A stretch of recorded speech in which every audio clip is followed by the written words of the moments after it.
everybody. Hello teacher. My name is Angie Barrios and today I'm going to talk to you about silage and tillage and how it helps with the world hunger. Well, I want to start this video with the concept of what the world hunger is. And it is actually that percentage of the world population that don't have access to food and have to pass days without anything to eat. But which are the factors that contribute with the world hunger? One of them is the poverty. The poverty is the main cause of hunger. It affects rich countries as poor countries. And most people that live in this situation are those that have incomes less than $1.25 per day. And the highest percentage of these people are agricultors that have the land to cultivate their crops but don't have enough incomes to buy food when their own have depleted. Another one is the job instability. It is more common in those countries that have high incomes because of the lack of jobs or low salaries. And studies shows that when the economies of a country comes down, the hungry mugs start to increase. And once a person loses his job, it is impossible to that person get another job easily. Another factor is the food shortage and waste, and it is more common in developing countries, more specifically in little farmers, because they depend on the leftovers of the last harvest that get depleted months before of the new harvest, and they have to pass days with just one food per day or days without anything to eat because they don't have enough food.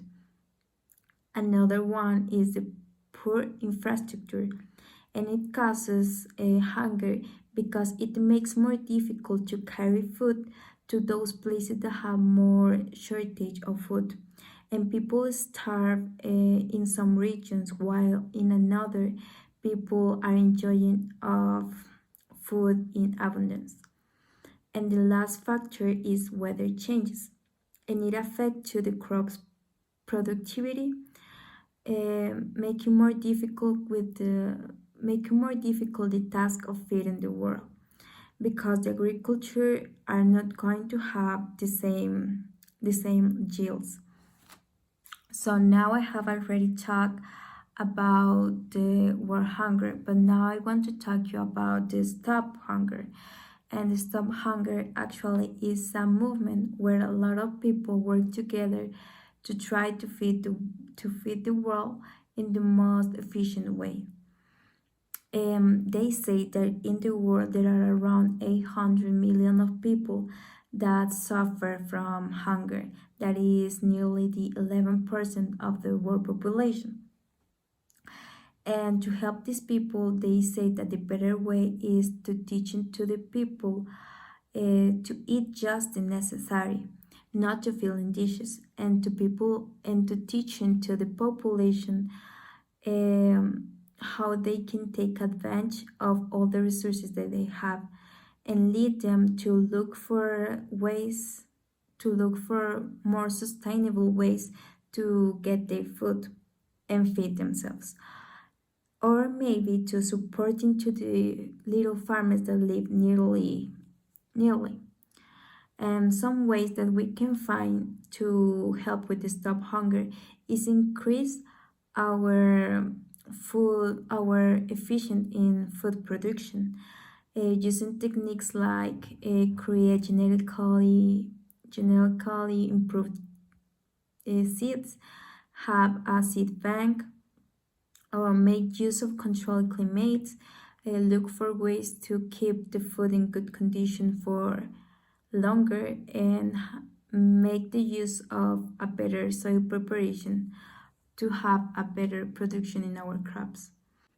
But in this video, I want to focus on the food conservation for animal production and a good soil preparation to have a better productivity in our crops, that is tillage.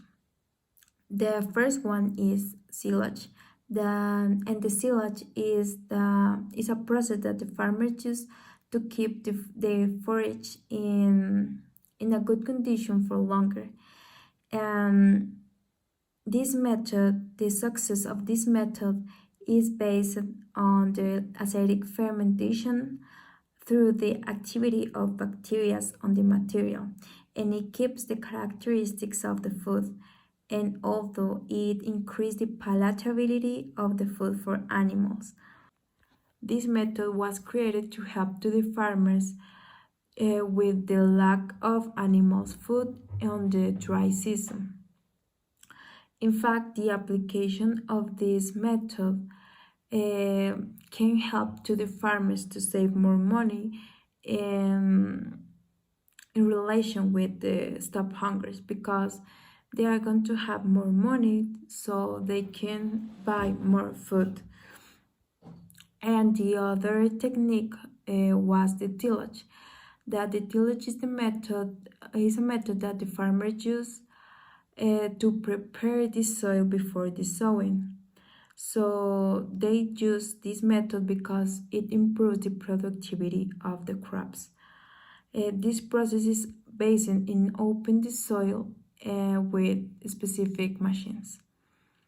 The advantages that we can get with the use of this method are that we keep the soil in its best condition, that we get a better porosity, that will help us with the oxygenation of our crops.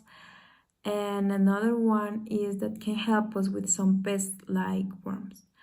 And in relation with the stop hunger, when we plow the ground, we are ensuring that we will have a good harvest and a good production in our crops, then comparing if we didn't do that.